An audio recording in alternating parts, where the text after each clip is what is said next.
Andhra Pradesh Bharatiya Janata party అధ్యక్షులుగా కూడా 3 సంవత్సరాలు చేశారు. పార్టీకి ఎన్నో సేవలు చేయటం, పార్టీలో ప్రతి ఒక్కరికి కూడా బాగా దగ్గరయ్యి చేయటం వలన నాకు కూడా ఆయనతో అనుభవం గత 12-13 సంవత్సరాల నుంచి చాలా క్లోజ్గా కలిసి పనిచేశాం. మన తెలుగుదేశం భారతీయ జనతా పార్టీ పొత్తులప్పుడు కూడా ఆయన పట్టువదలని విక్రమార్కుడిలాగా ప్రతి సీటుకి ప్రతి దానికి కూడా చాలా గట్టిగా పోట్లాడేవారు. అలాగే ఆయనకి లాస్ట్ టైం ఎమ్మెల్సీ రావటం అప్పుడు సంతోషం అని అనుకుంటే, ఇప్పుడు మళ్ళీ పార్టీ అధిష్టానం ఆయన సేవలు గుర్తించి మళ్ళీ ఎమ్మెల్సీ పదవి ఇవ్వడం అనేది అందరూ కూడా సంతోషించారు. కాబట్టి ఆయన ఆరోగ్య ఐశ్వర్యాలతో మంచి రాజకీయ పటిమతో ఎమ్మెల్సీగా కౌన్సిల్లో ఆయన గళం విప్పి ప్రజాసేవ కోసం, మన ఆంధ్రప్రదేశ్ అభివృద్ధి కోసం ఇంకా బాగా కష్టపడాలని చెప్పి ఆ భగవంతుడిని ఆయనకి అన్ని విధాల ఆశీస్సులు కల్పించమని చెప్పి ప్రార్థిస్తూ సెలవు తీసుకుంటున్నాను. రాజమండ్రిలో చాలా ఉత్సాహంగా 3 పండుగలు జరిగినాయి. అది మొదటిది మార్చి 30 తారీఖున జరిగినటువంటి ఉగాది పండుగ, అలాగే ఏప్రిల్ 6వ తారీఖున జరిగినటువంటి శ్రీరామనవమి, అదేవిధంగా ఏప్రిల్ 8వ తారీఖున కూడా రాజమండ్రిలో ఒక పెద్ద పండుగ జరిగింది. అదే శ్రీ సోము వీర్రాజు గారి యొక్క అభినందన సభ. కోటిపల్లి బస్టాండ్ మొదలుకొని మంజీరా హోటల్ వరకు కూడా కార్యకర్తలు ఎక్కడ కూడా మంటుడండలో కూడా తగ్గకుండా, ఎంత ఎండ కాస్తున్నా కానీ ఎవరు సైడ్ కాకుండా సోము వీర్రాజు గారికి వానర సైన్యంగా ముందు కొంతమంది నడుస్తూ వెనక కొంతమంది నడుస్తూ రాజమండ్రిలో ఈరోజు ఒక పండగ వాతావరణాన్ని భారతీయ జనతా పార్టీ ఆధ్వర్యంలో శ్రీ సోము వీర్రాజు గారికి మనం అభినందన సభ నిర్వహిస్తా ఉన్నాం. చాలా సంతోషం. ఒక కార్యకర్తగా భారతీయ జనతా పార్టీ తూర్పుగోదావరి జిల్లా అధ్యక్షుడిగా ఈ రోజు నేను అదృష్టం చేసుకుని ఉన్నాను. 1 కాదు, 10 కాదు, 20 కాదు, 30 కాదు, 40 కాదు, 47 సంవత్సరాల రాజకీయ చరిత్ర. ఎవరైనా నమ్ముతారా? ఒకే ఒక్క పార్టీలో పుట్టి 47 సంవత్సరాలు ఒకే పార్టీలో నడిచి ఆంధ్రప్రదేశ్ కి అధ్యక్షులుగా, జాతీయ కార్యవర్గ సభ్యులుగా, ఆంధ్రప్రదేశ్ శాసనమండలి సభ్యులుగా రెండవసారి అవకాశం దక్కించుకున్నటువంటి ఆంధ్రప్రదేశ్ లో మొట్టమొదటి కార్యకర్త మన సోము వీర్రాజు గారు. అందుకని నేను మావయ్య గారికి ఎమ్మెల్సీగా ఎన్నికైనందుకు శుభాకాంక్షలు చెప్పాలి, కానీ శుభాకాంక్షలు ఆయన చెప్పట్లే. ఇక్కడున్న ప్రతి కార్యకర్తకి శుభాకాంక్షలు తెలుపుతున్నా. ఎందుకంటే ఒక ఎమ్మెల్సీగా ఎన్నికైన తర్వాత ఒక మనిషికి వచ్చే ఆనందం కన్నా ప్రతి కార్యకర్తలోని ఎన్నికైన అప్పటి నుంచి నామినేషన్ దగ్గర నుంచి మొన్న ప్రమాణ స్వీకారం మన తిరుమల గుడికి వెళ్ళినప్పుడు దారి పొడవునా ప్రతి ఊర్లోనే ఆపి కార్యకర్తలు చేసుకున్న సంబరాలు చూస్తుంటే నాకు చాలా చాలా చాలా ఆనందం అనిపించింది. ఇది మీ విజయం, ఇది మీ విజయం. ఒక రంగంలోకి వెళ్ళాలి అనుకుంటే, నాది సినీ రంగం, ఒక రంగంలోకి వెళ్ళాలంటే మన దాంట్లో ఒక ఆదర్శప్రాయాలు ఎవరైనా చూస్తాం. మా అందరికీ మెగాస్టార్ చిరంజీవి గారు ఆదర్శప్రాయాలు. అలాగే ఒక రాజకీయ రంగంలోకి రావాలి, ఒక బీజేపీలోకి రావాలి అంటే ఆంధ్రప్రదేశ్కి ఆయన ఒక మెగాస్టార్ సోము వీర్రాజు గారు. ఎందుకు చెప్తున్నానంటే ఒక కార్యకర్తగా మొదలుపెట్టి ఆ పార్టీ రాష్ట్ర అధ్యక్షుడి స్థాయికి వెళ్ళడం అనేది మామూలు విషయం కాదు. అది ఒక బీజేపీకి మాత్రమే సాధ్యం అవుతుంది. ఇక్కడ ఉన్న ప్రతి కార్యకర్త కూడా బీజేపీ రాష్ట్ర అధ్యక్షులు కాగలరు అని గట్టిగా చెప్తున్నా. మావయ్య గారి గురించి నాకు మాదొక 17 ఏళ్ల మా బంధం. పెళ్లి చూపులు ముందే మావయ్య గారు నన్ను చూసిన తర్వాత మా ఆవిడని చూడకముందే మావయ్య గారిని చూసా. ఆయన మాటల్లో సౌమ్యత, చాలా నెమ్మదిగా, ఇంత ప్రశాంతంగా, ఇంత నెమ్మదిగా ఉంటారా అని అనుకున్నా. తర్వాత మా ఆవిడని చూసా, మా ఆవిడ కూడా అంతే ప్రశాంతంగా ఉంది. మావయ్య గారు పోలికలేమో అనుకున్నా.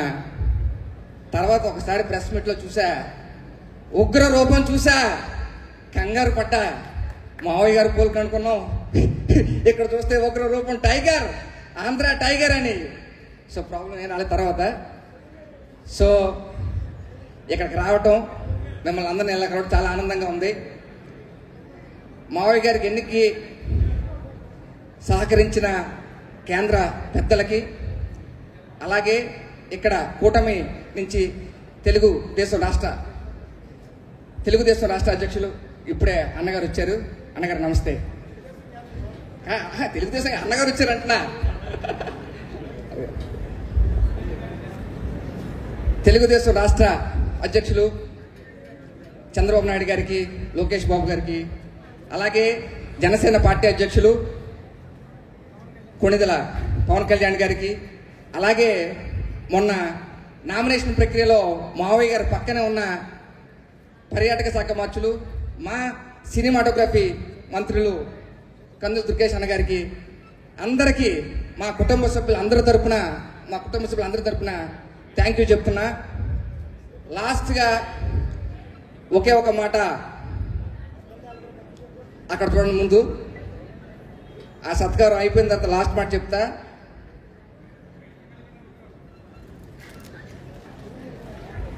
చప్పట్లో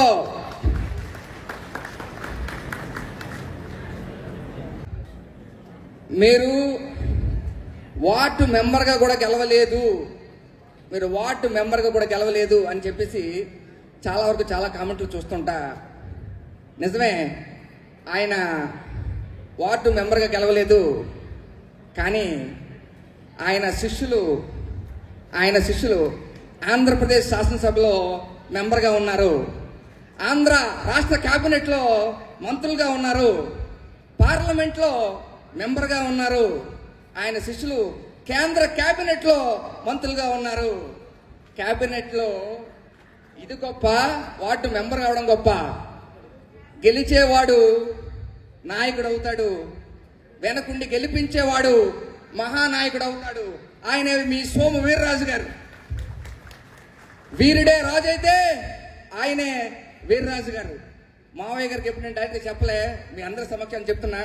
మీ అల్లుడిగా ఉండడం నేను చేసుకున్న పుణ్యం. I feel so happy and honoured to be here. Thank you so much everyone. నమస్తే. రెండోసారి శాసన మండలి సభ్యుడి వరకు పనిచేసినటువంటి సోము వీర్రాజు గారు ఈ రాష్ట్రంలో కాదు, భారతదేశంలో అనేక మంది భారతీయ జనతా పార్టీ కార్యకర్తలకు వారొక స్ఫూర్తిదాత. మీ అందరికీ ఒక చిన్న ఉదాహరణ చెప్పి నేను ముగిస్తాను.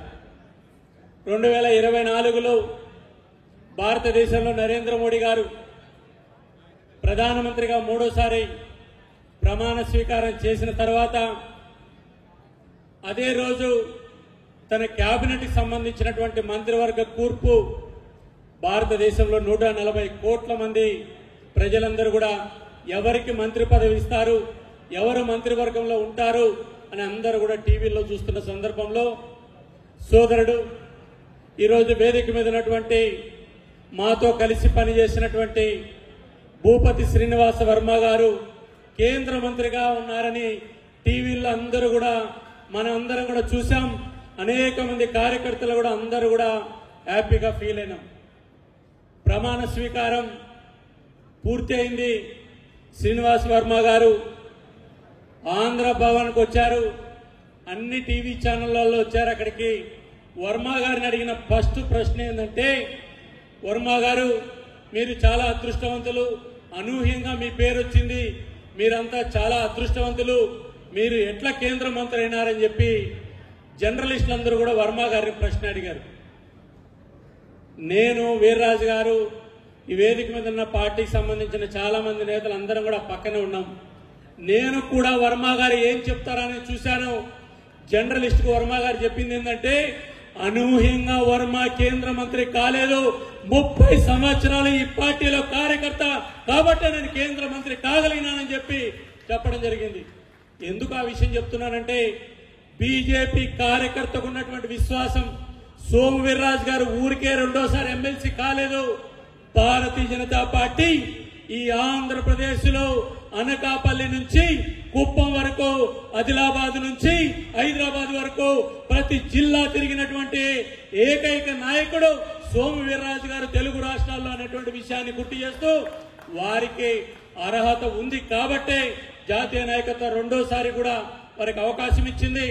కూటమి ప్రభుత్వంలో ఈరోజు వారికి రెండోసారి అవకాశం ఇచ్చినటువంటి సందర్భంగా తెలుగుదేశం పార్టీ అధ్యక్షులు చంద్రబాబు నాయుడు గారికి, జనసేన అధ్యక్షులు పవన్ కళ్యాణ్ గారికి, భారతీయ జనతా పార్టీ జాతీయ అధ్యక్షులు నడ్డా గారికి మనస్ఫూర్తిగా అభినందనలు తెలియజేస్తూ సెలవు తీసుకుంటున్నా.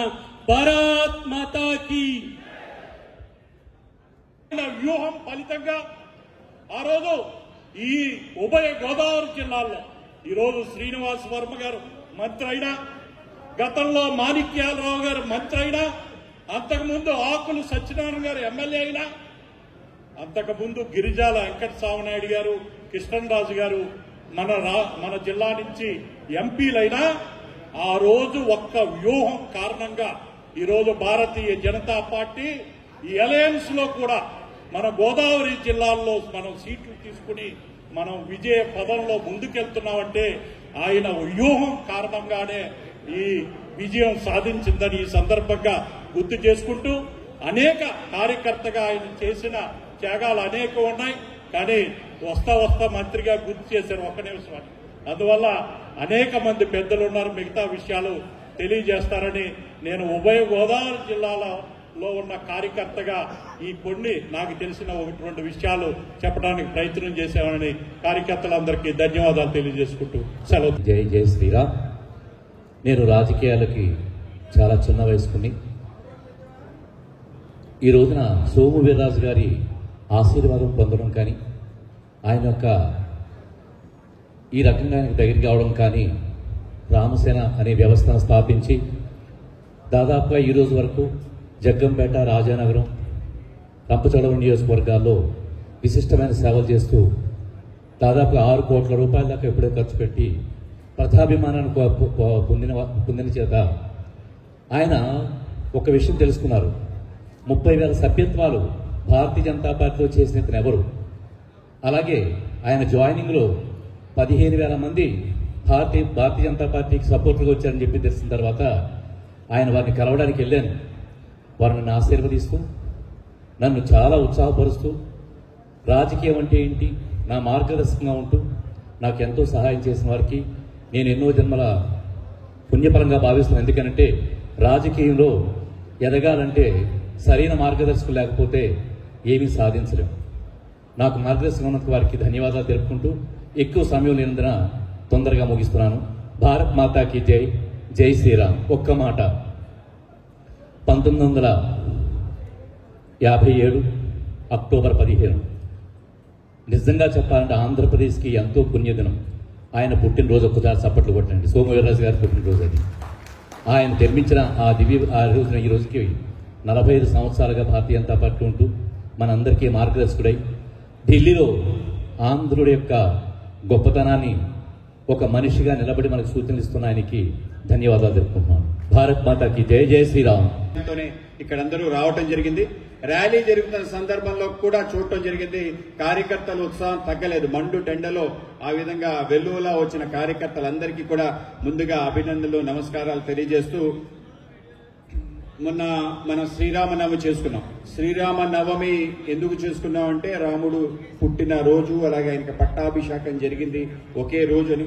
రామాయణం అంటే మనకి చాలా మంది ఏమనుకుంటారంటే రాముని యొక్క కథ అని చెప్పి. రామాయణం అంటే రాముని యొక్క ప్రయాణం, రామ ప్లస్ ఆయనం, షష్ఠీ తత్పురుష సమాసం. ఆ విధంగా ఆయన ప్రయాణం, రాముని యొక్క ప్రయాణం ఏదైతే ఉందో అనేక రకాల కష్టాలతో కూడిన ఒక ప్రయాణం. ఆ విధంగా ఆ ప్రయాణంలో ఏవైతే కష్టాలు ఉన్నాయో ఆ కష్టాల కారణంగానే ఆ స్థానానికి పట్టాభిషిక్తుడే రామరాజ్య స్థాపన చేశాడు. ఇంగ్లీష్ లో ఒక మాట ఉంది, hardships prepare ordinary people to extraordinary destination. అనేక రకాల కష్టాలు, కడగండ్లు, అనేక రకాల అత్యంత చిన్న కుటుంబం నుంచి పుట్టి చిన్న చిన్న పనులు చేసుకుంటూ పార్టీకి అకుంఠిత దీక్షతో ఒక కార్యకర్త ఏ విధంగా మమేకమై పనిచేస్తే ఏ స్థానానికి వెళ్లొచ్చో ఒక సజీవ ఉదాహరణ శ్రీ సోము వీర్రాజు అనడానికి అతిశయోక్తి కాదని మీ అందరికీ తెలియజేస్తూ, ఆ విధంగా ఆయన ప్రయాణం 47 సంవత్సరాల ఆయన ప్రయాణమే ఆయన్ని ఈ స్థానానికి తీసుకొచ్చిందని తెలియజేస్తూ, ఆయన అనేక రకాల విషయాలు కార్యకర్తలతో కలిసి పనిచేసే తీరు, అనేక మంది నాయకుల యొక్క స్ఫూర్తి పొంది ఎప్పటికీ కూడా మాకెప్పుడు ఉపన్యాసాల్లో కూడా వారణాసి సూనాన్మూర్తి గారు ఏ విధంగా తిరిగి ఏ విధంగా కార్యకర్త కోసం కష్టపడి చాలా సుదీర్ఘ ప్రయాణం చేసి ఆయన ఇంటికి తీసుకెళ్లిన తీరు, పివి చలపతిరావు గారితో పాటు మా తండ్రి గారు ఆయనతో పాటు కలిసి పనిచేసిన తీరు, వేణుగోపాల్ రెడ్డి గారు కానీ దాని తర్వాత రవీంద్రరాజు గారు కానీ ఇప్పుడున్న మధుకర్జీతో కానీ ఏ విధంగా కలిసి పనిచేసిన తీరు, ఆయన చెప్పే అనుభవాలు చాలా అందరికీ కూడా స్ఫూర్తిదాయకంగా ఉంటాయి. కేవలం ఒకటి కాదు, రెండు కాదు, అనేక రకాల విషయాలు, అనేక రకాల ప్రయత్నాలు, అనేక రకాల పోరాటాలు. అయితే ఆయనకి రెండోసారి ఎమ్మెల్సీ వచ్చిన తర్వాత మరొకసారి అదే గోల సోషల్ మీడియాలో పెద్ద ఎత్తున రావటం జరిగింది, ప్రో యాంటీ అని. ప్రతిసారి ఇదే ఒక ఆలోచన. చాలా మంది నన్ను అడుగుతారు, నువ్వు ప్రోనా యాంటీ అని ఏంటనే విషయం చాలా మందికి తెలుసు. ఆయన pro Bharatiya Janata party, pro only BJP and always BJP కనుకనే ఆ స్థానానికి రావటం జరిగింది. ఇటువంటి ఒక చెత్త డిస్కషన్ ఏదైతే ఉందో మనం తప్పనిసరిగా ఆపాలి. మనం ప్రో ఆ పార్టీయా, యాంటీ ఈ పార్టీయా అనే బీజేపీ కార్యకర్తలను అడగటం అంటే దానికన్నా దురదృష్టం కొట్టలేదు. ఆ విధమైన ఒక ఆలోచన పెట్టే ప్రతి వ్యక్తి సంకుచిత భావాలు కలిగిన వ్యక్తిగా మనం భావించాలి. పార్టీకి కట్టుబడి ఉండి పనిచేస్తున్న సమయంలో పార్టీ వ్యతిరేకంగా ఏ పార్టీ మాట్లాడుతున్నా ఆ పార్టీ వ్యతిరేకంగా మాట్లాడటమే భారతీయ జనతా పార్టీ కార్యకర్త. మన నాయకులు యాంటీగా చూపిస్తే వాళ్ళతో ఆ విధంగానే మాట్లాడే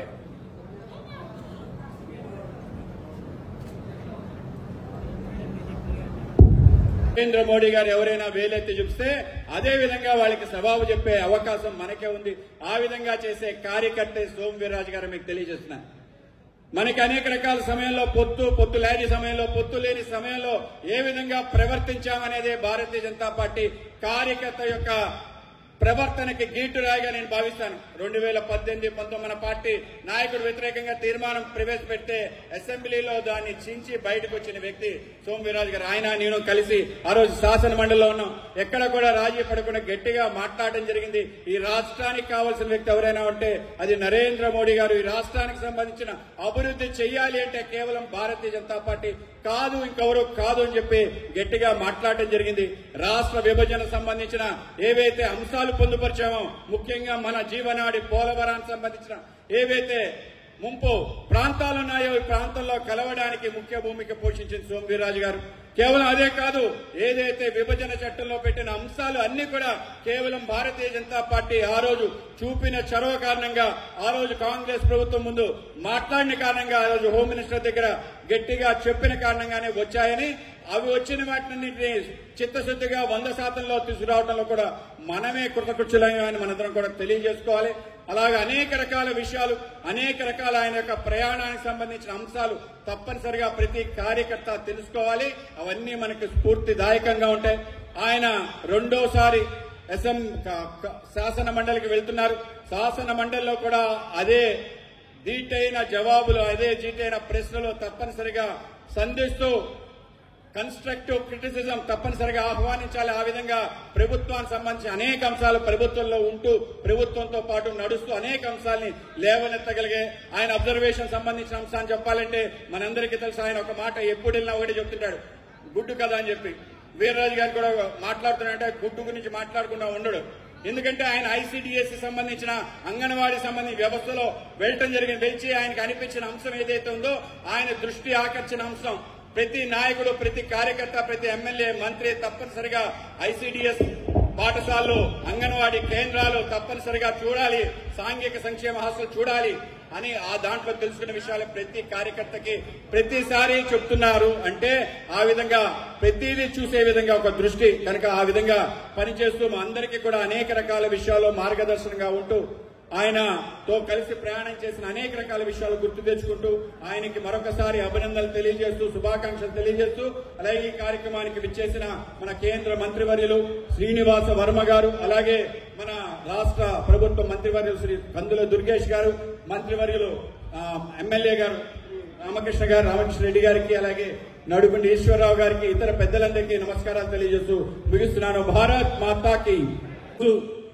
ముఖ్యంగా సోము వీర్రాజు గారు రెండవ పర్యాయం శాసనమండలి సభ్యునిగా ఎంపికైనటువంటి శుభ సందర్భంలో భారతీయ జనతా పార్టీ నాయకునిగా ఆయనకున్నటువంటి పేరు ప్రఖ్యాతులు ఒక పక్కన పెడితే రాజమండ్రి వాసులుగా, రాజమండ్రి ప్రాంతంలో చిరకాలంగా వారితో కలిసి రాజకీయంగా విభిన్నమైనటువంటి దృక్పథం ఉన్నప్పటికీ కూడా ఆయన యొక్క అంకిత భావాన్ని, నిబద్ధతని దగ్గర నుంచి గమనించిన వారిలో ఒకటిగా సోము వీర్రాజు గారికి మన అందరి తరఫున కూడా ప్రత్యేకమైనటువంటి అభినందనలు తెలియజేస్తా ఉన్నాను.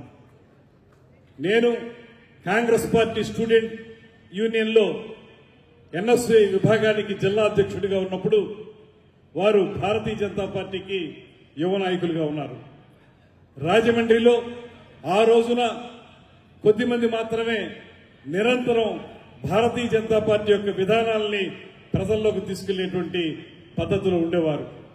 వారు జనసంఘ్ గాని ఆర్ఎస్ఎస్ గాని వారికి ఉన్నటువంటి భావజాలం ఏదైతే ఉందో తొలి నుంచి కూడా రాజమండ్రి రాజకీయ చిత్రపటంలో తనదైన ముద్ర వేసినటువంటి నాయకుడు సోము వీర్రాజు గారు అనేటువంటి మాటలో ఎటువంటి అనుమానం లేదు.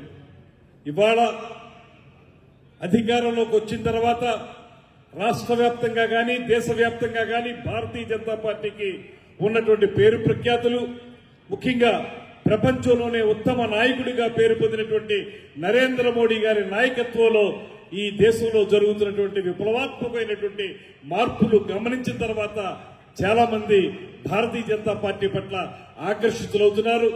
ఇందులో ఏమీ అనుమానం లేదు.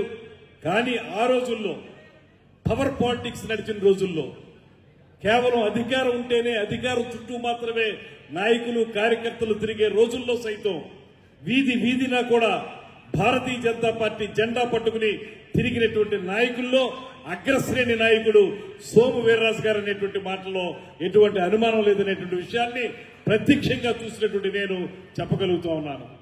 భారతీయ జనతా పార్టీలో మరో గొప్ప విషయం, ఎవరైతే క్షేత్రస్థాయిలో కార్యకర్తగా తిరిగి పార్టీ విధానాలని ప్రజా బాహుళ్యంలోకి తీసుకువెళ్లగలిగారో, ఎవరైతే నిబద్ధత కలిగినటువంటి కార్యకర్తలుగా పనిచేశారో వారిని అందలం ఎక్కించడం లాంటి ఒక అద్భుతమైనటువంటి కార్యక్రమాన్ని భారతీయ జనతా పార్టీ తొలి నుంచి కూడా చేపడుతూనే ఉంది.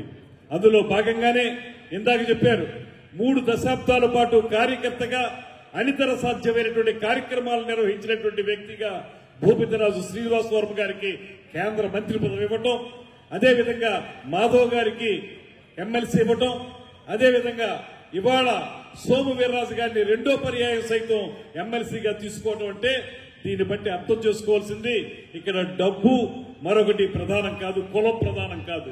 కేవలం నిబద్ధతతో పనిచేసినటువంటి వాళ్ళు, అంకిత భావంతో పనిచేసినటువంటి వాళ్ళు, నిరంతరం పార్టీ ప్రయోజనాలని కాపాడడానికి కృషి చేసినటువంటి వారికి మాత్రమే భారతీయ జనతా పార్టీ ప్రత్యేకత స్థానం ఇస్తుందనేటువంటి మాటని ఈ సందర్భంగా అర్థమవుతా ఉంది.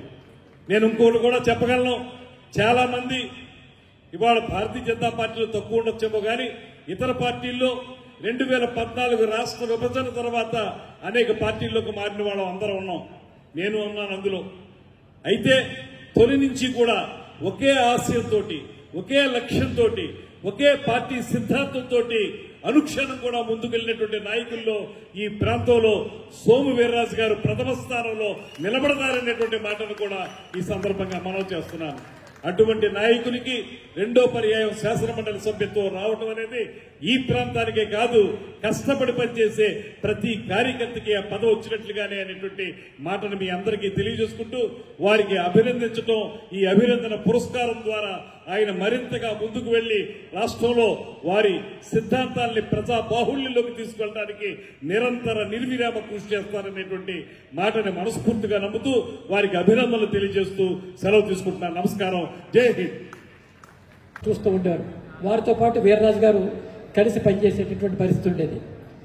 వీర్రాజు గారు 1978లో ఈ దివిసీమ తుఫాను వచ్చినప్పుడు ప్రత్యేకంగా ఆనాడు విద్యార్థులందరినీ కూడా వ్యవహరించి పెద్ద ఎత్తున నిధులు వసూలు చేసి ఆ ప్రాంతానికి అప్పుడు బండారు దత్తాత్రేయ గారు ఆ ప్రాంత ప్రచారంగా ఆ ప్రాంతంలో పనిచేస్తూ ఉన్నటువంటి సందర్భంలో వీరి ద్వారా అనేక రకాలైనటువంటి విరాళాలు అందజేసినటువంటి విషయం నాకు తెలుసు. అయితే అప్పటికి నేను వీర్రాజు గారు నాకు తెలుసు తప్ప నేను వీర్రాజు గారికి తెలియదు. నేను 1980లో ఏప్రిల్ 6న భారతీయ జనతా పార్టీ ఏర్పాటు చేసిన తర్వాత మా ప్రాంతంలో పార్టీ సంబంధించినటువంటి విషయాల్లో వారు మా జిల్లాలకి ప్రధానంగా తూర్పు పశ్చిమ గోదావరి జిల్లాకి వారికి ఇన్ఛార్జిగా ఉండేవారు. 81లో నేను మున్సిపల్ కౌన్సిలర్గా ఉండటం, ఆ కౌన్సిలర్ సందర్భంగా మరొకసారి మేమంతా కలిసి పనిచేసేటటువంటి అవకాశం ఆ సందర్భంగా జరిగింది. అంటే దాదాపుగా ఈ రోజుకి 45 సంవత్సరాల నుంచి మేము పార్టీలో కలిసి పనిచేస్తూ ఉన్నాం. వారు ప్రధానంగా నన్ను ప్రమోట్ చేశారు. ఈరోజు వాస్తవంగా చెప్పాలంటే నేను భీమవరం దాటి రాజకీయాల్లోకి పెద్దగా ప్రవేశించేటటువంటి ఇంట్రెస్ట్ కానీ నాకు ఉత్సాహంగా ఉండేది కాదు. నన్ను రాష్ట్ర కార్యవర్గ సభ్యునిగా ఈ రాష్ట్రానికి పరిచయం చేసి తద్వారా భారతీయ జనతా పార్టీలో అనేక రకాలైనటువంటి కీలకమైనటువంటి బాధ్యతలు నాకు అప్పచెప్తూ వచ్చారు. మొన్న జరిగినటువంటి వారు రాష్ట్రాధ్యక్షులుగా ఉండగా ఈ యొక్క క్రమశిక్షణ కమిటీకి సంబంధించినటువంటి అధ్యక్షుల యొక్క నియామకం కానీ, ఆ తర్వాత కేంద్ర మంత్రులతో ఏర్పాటు చేసేటువంటి ప్రవాస యోజన 6 కేంద్ర మంత్రులతో కలిపి రాష్ట్రంలో నన్ను కన్వీనర్గా ఏర్పాటు చేసే కానీ, అనేక సందర్భాల్లో జాతీయ ఎలక్షన్ కమిషన్కి సిఫార్సు చేసేటటువంటి విషయాల్లో కానీ పార్టీ నుంచి కానీ వారు ఎప్పుడు కూడా నన్ను ప్రమోట్ చేసేటువంటి సందర్భం ఉంది. కాబట్టి ఈ సందర్భంగా వీర్రాజు గారి ద్వారా నేను నేర్చుకున్నటువంటి విషయం ఏంటంటే, కార్యకర్తలు ఎక్కువ మందిని తీసుకునేటటువంటి ప్రయత్నం ఈ నాయకుడు గుర్తించినప్పుడు బహునాయకత్వం పెరిగేటటువంటి ప్రయత్నం ఉంటుంది. అందులో భాగంగానే ఈరోజు నర్సాపురం పార్లమెంట్కి సంబంధించినటువంటి శ్రీనివాస్ వర్మ కూడా ఆ కోవలకి వారు చేరారు. కాబట్టి మేమంతా కూడా మరి సోము వీర్రాజు గారి ద్వారా ఈ యొక్క రాష్ట్ర రాజకీయాల్లో మేము పరిచయం. ఇది చెప్పడానికి నాకు ఏ రకమైనటువంటి మొహమాటం ఏమీ కూడా లేదని చెప్పి సందర్భంగా మీకు తెలియజేస్తూ ఆ భగవంతుడు ఆయనకి ఆయు ఆరోగ్య ఐశ్వర్యాలన్నీ కూడా ప్రసాదించి శాసనమండలిలో భారతీయ జనతా పార్టీ యొక్క వాయిస్ని ఘనంగా వినిపించేటటువంటి అవకాశం మరొకసారి వారు కల్పించాలని చెప్పి సందర్భంగా ఆ భగవంతుడు ప్రార్థిస్తూనే సెలవు తీసుకుంటాం. మాకెందుకు ఇవ్వలేదు అని ఈ రకంగా అనుకుంటాం. ఏ రాజకీయ పార్టీ అయినా, భారతీయ జనతా పార్టీయే కాదు ఏ రాజకీయ పార్టీ అయినప్పటికీ కూడా ఈ వ్యక్తి, ఈ కార్యకర్త పార్టీకి ఏ విధంగా ఉపయోగపడుతున్నాడు, ఈరోజు మనం పార్టీ కోసం ఏం చేస్తున్నాం, ఎన్నాళ్ళు ఉన్నాం పార్టీలో అనేది కాదు, ఈరోజు మనం పార్టీలో ఏం చేస్తున్నాం అనేదే పార్టీ గుర్తిస్తుంది. అది కార్యకర్తలందరూ కూడా మనం ఆలోచించవలసిన విషయం. ఈరోజు పెద్దలు సోము వీర్రాజు గారు 47 సంవత్సరాల సుదీర్ఘ అనుభవం అంటే మాటలు కాదు. ఆయన భారతీయ జనతా పార్టీ కార్యకర్తలకే కాదు, రాష్ట్రంలో ఉన్న అన్ని పార్టీల కార్యకర్తలకు కూడా ఆయన ఒక మోడల్. ఒక పార్టీలో నిబద్ధతతో కష్టపడి పార్టీ ఉన్నతి కోసం పనిచేసిన వ్యక్తి ఈరోజు తను కోరుకోకుండానే అవకాశాలు తనకి అడగకుండానే ఎప్పుడు ఏది పార్టీ ఎవరికి ఏది ఇవ్వాలో పార్టీ నిర్ణయిస్తుంది. ఆ రకంగానే ఆయన 40 సంవత్సరాల తరువాత పార్టీ అధ్యక్షులైతే, శాసనమండలి సభ్యులైతే, మళ్ళీ రెండోసారి కూడా చాలా మంది అనుకున్నారు సోము వీర్రాజు గారిది జీవిత చరిత్ర, రాజకీయ చరిత్ర ఇక్కడితో అయిపోయిందేమో అని. కానీ మళ్ళీ ఈరోజు పార్టీ ఆయన్ని పిలిచి మరి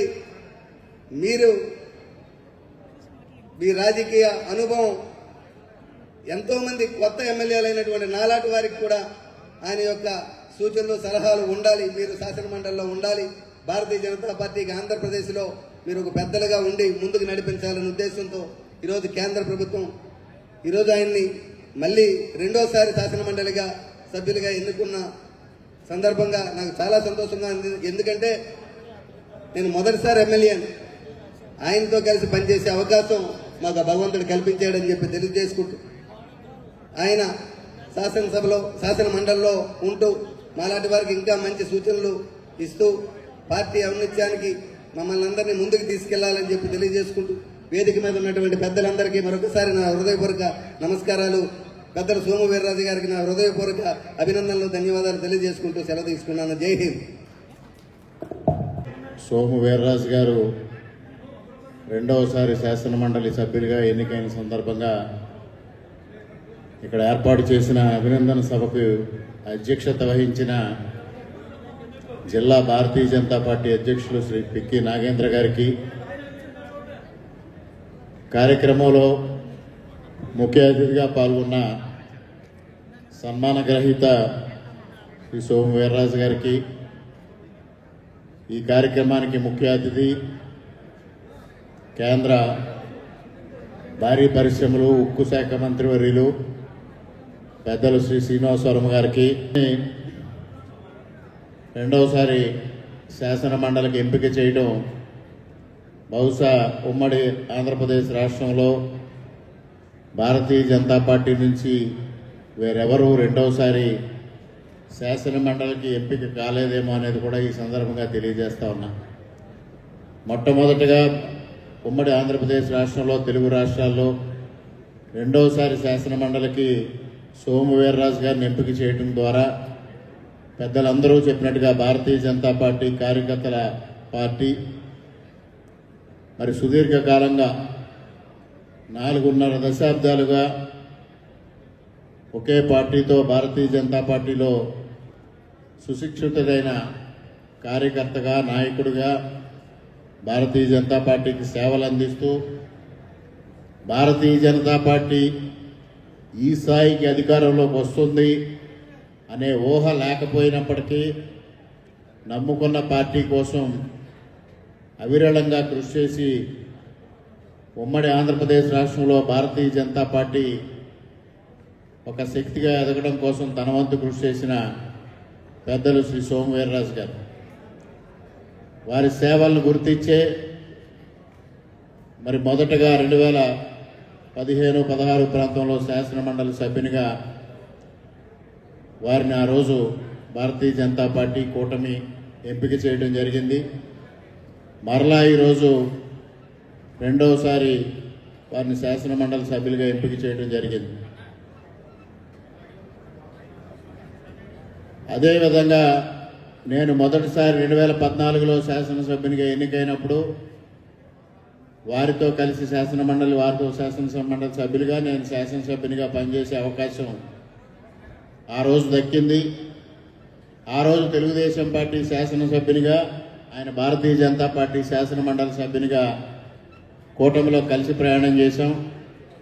ఈరోజు అనుకోని పరిస్థితుల్లో నేను భారతీయ జనతా పార్టీ శాసనసభ్యునిగా, ఆయన భారతీయ జనతా పార్టీ శాసనమండలి సభ్యునిగా ఎంపిక కావడం చాలా కోయిన్సిడెంటల్గా జరగడం అనేది అదృష్టంగా భావిస్తూ వారితో కలిసి లెజిస్లేటర్గా పనిచేసే అవకాశం, అదేవిధంగా వారితో కలిసి పార్టీలో పనిచేసే అవకాశం రావడం అదృష్టంగా భావిస్తూ వారు మరిన్ని ఉన్నత శిఖరాలకి ఎదగాలని ఆ భగవంతుడిని మనసారా ఆకాంక్షిస్తూ మరొక్క మారు వారికి హృదయపూర్వకంగా అభినందనలు తెలియజేసుకుంటూ ఈ కార్యక్రమంలో నన్ను భాగస్వాములు చేసిన నిర్వాహకులందరికీ పేరు పేరున హృదయపూర్వకంగా కృతజ్ఞతలు తెలియజేసుకుంటూ సెలవు తీసుకుంటున్నా. జై హింద్. ఈ తాటి బోట్ని మన రంపచోడవరంలో ఉంది. ఈ యొక్క చెట్టుని శ్రీలంక నుంచి తెచ్చి మన వాళ్ళు డెవలప్ చేస్తున్నారు. ఈ తాటి చెట్టు మూలంగా శ్రీలంక యొక్క జీడిపి గ్రోత్ రేట్ 20% ఉంది.